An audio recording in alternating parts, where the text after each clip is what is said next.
Good morning, everyone. We will now begin the morning service of the Miroku Association headquarters, asking God and Meishu-sama to protect and bless us as we participate today in the construction of paradise on earth. Amatsu-Norito and Miroku Prayer, please stand.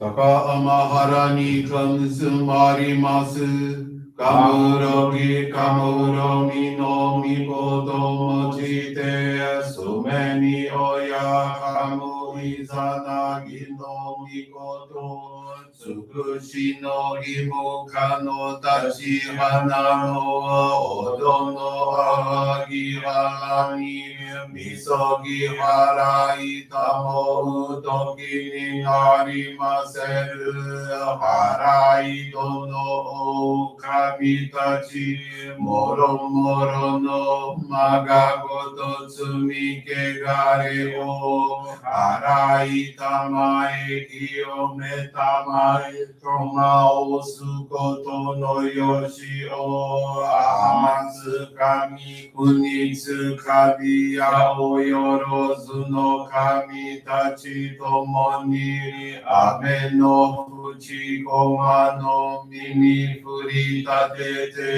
kikoshi neseto kashikomi mumaosu. Miroku o mikami mamori tamae sakihae tamae. Miroku o mikami mamori tamae sakihae tamae.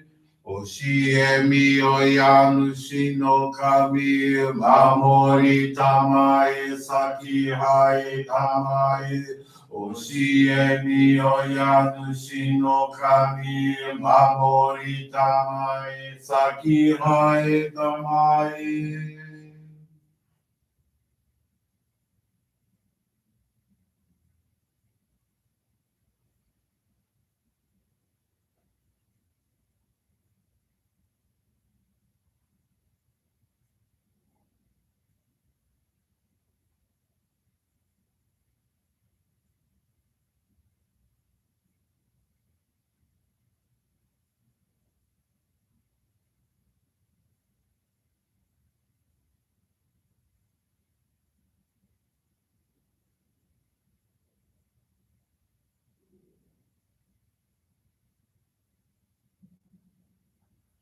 Kannagara tamachi haemase. Kannagara tamachi haemase.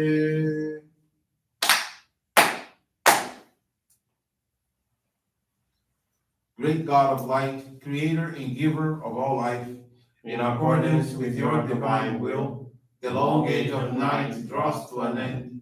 Your radiant divine light, shining ever more brilliantly, awakens the dawn of the glorious age of light, a time long awaited by all humanity. We thank you for guiding us to your divine plan and for the privilege of channeling and receiving your ray. May our spirits and bodies be illuminated and purified as we live your truth given to us by Meishu-sama. Make us pure and effective instruments of your divine light, so that we may serve you and all those with whom we come in contact. May paradise on earth be realized, with health, peace, and prosperity a reality in our lives. Great God of light, bless and protect us. Radiate our souls with your divine light, so that we may truly become instruments of your great plan.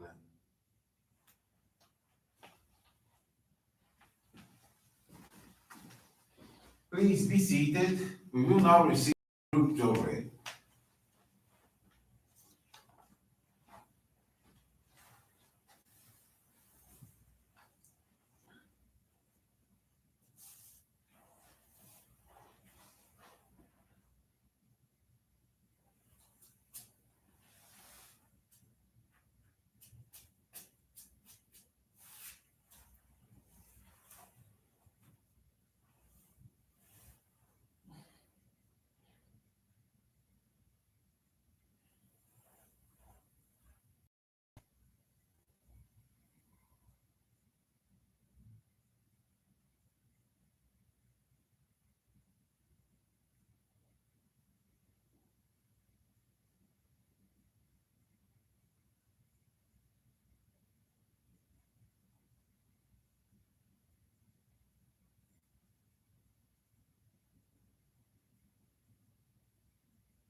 Meishu-sama, bless you.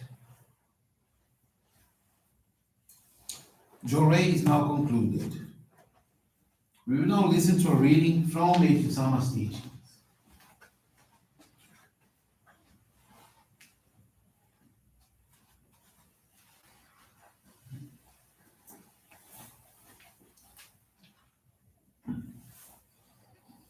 Guidance for living in this world.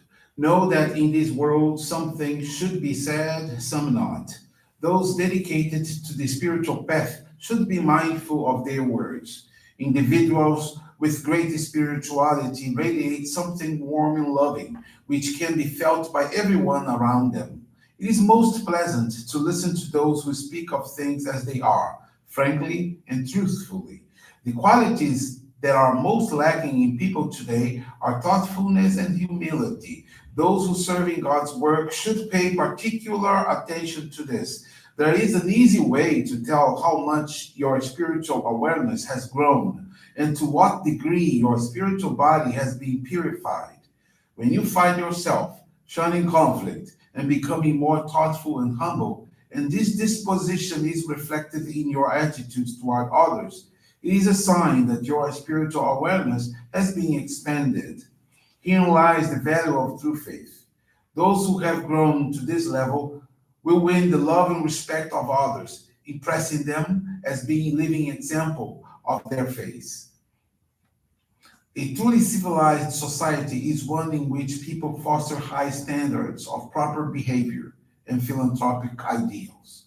When the number of such individuals increases to the point where moral principles are adhered to by society as a whole, a genuinely pleasant world will become a reality. Such a world can be called a true paradise on earth, and it is within our grasp.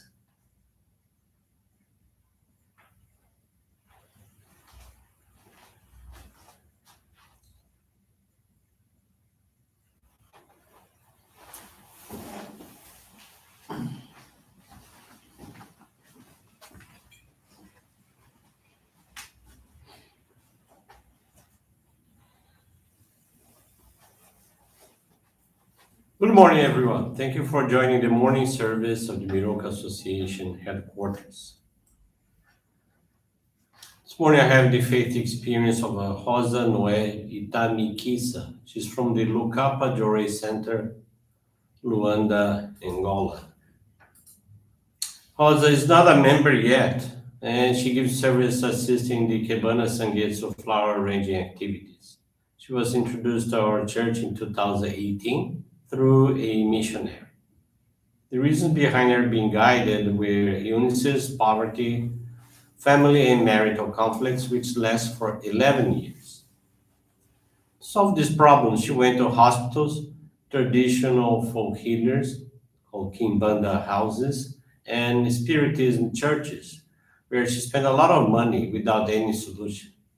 One day, as she left the house of one of these folk healers to seek treatment for many fainting spells she was suffering from, she was approached by the person who guided her to our church. She asked if Rosa was still walking this uncertain path. At that opportunity, Rosa was offered Johrei along with a prayer. The member shared about her miracles and asked Rosa's family members if they could take her to a Johrei center. In the center, Rosa was received by a missionary who guided her on our basic practice of faith that she readily accepted to practice them. As she was still very weak, she couldn't see herself giving service such as cleaning a plot of land that, according to the explanation given by the group of volunteers, would become the Lukapa Johrei Training Center. With so very discouraged and whining, she received a hole and began to weed. After 30 minutes, with a lot of body heat, she began to sweat, something that hadn't happened for 11 years since she started getting sick. That is, many years ago, of course. Inside her, she thought, oh, it seems that this dedication is going to bring me some changes. When she got home, she ate well because she had a lot of appetite something that left her and her family all amazed. She normally couldn't sleep well because of the noise of rats and cats around her house every night, but this time she managed to sleep.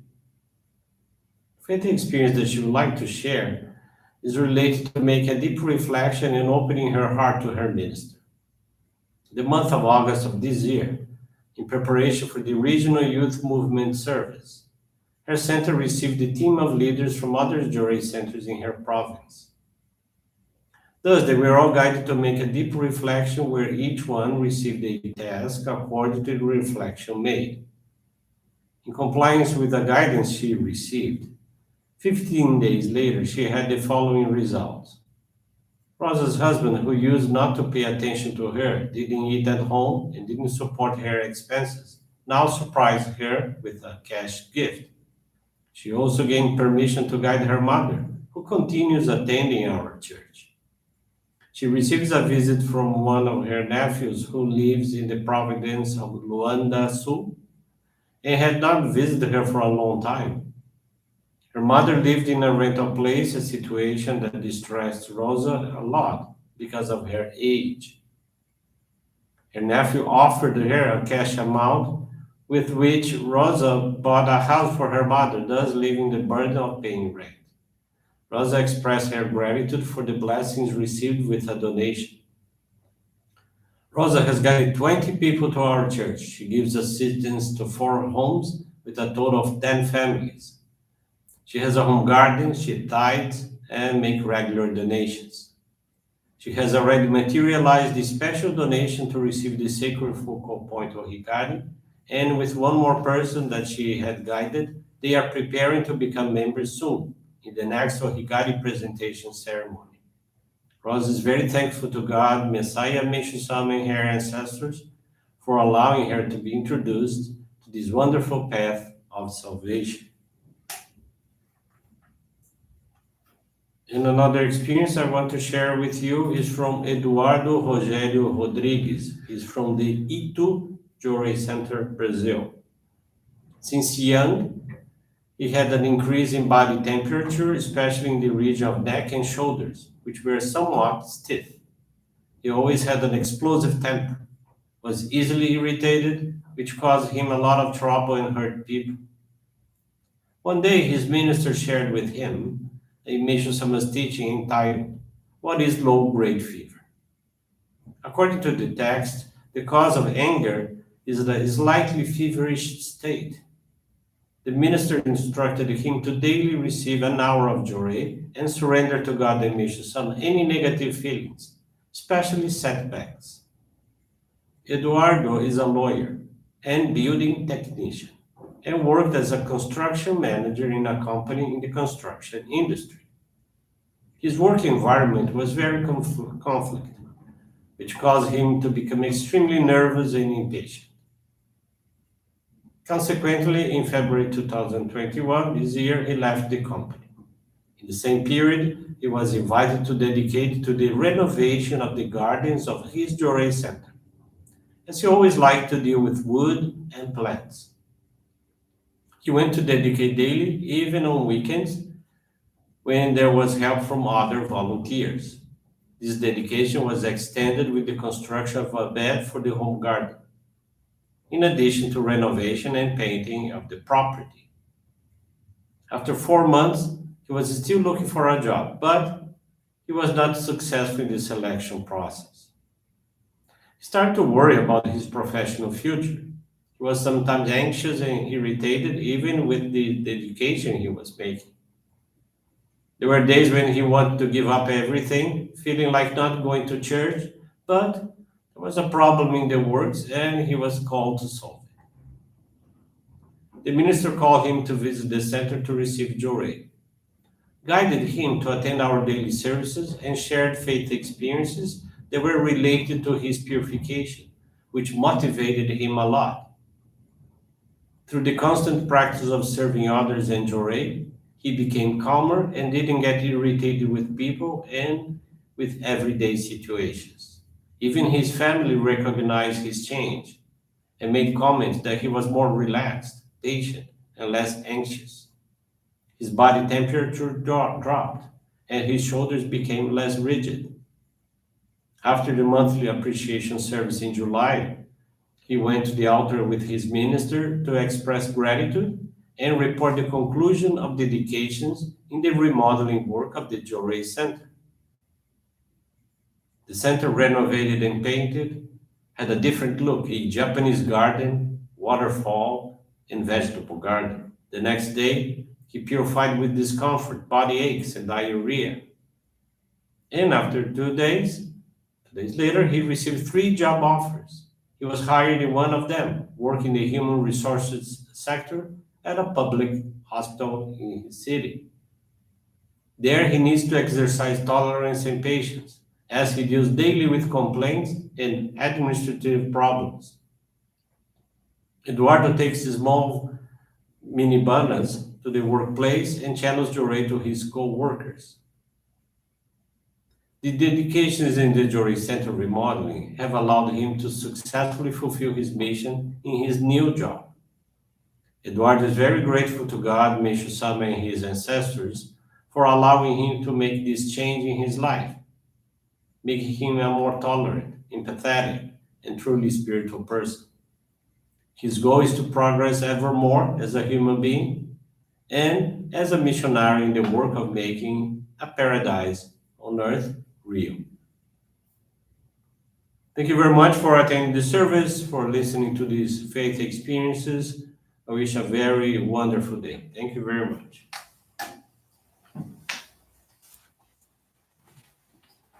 This brings to a conclusion of our morning service. Thank you, everyone, for joining us, and have a blessed day.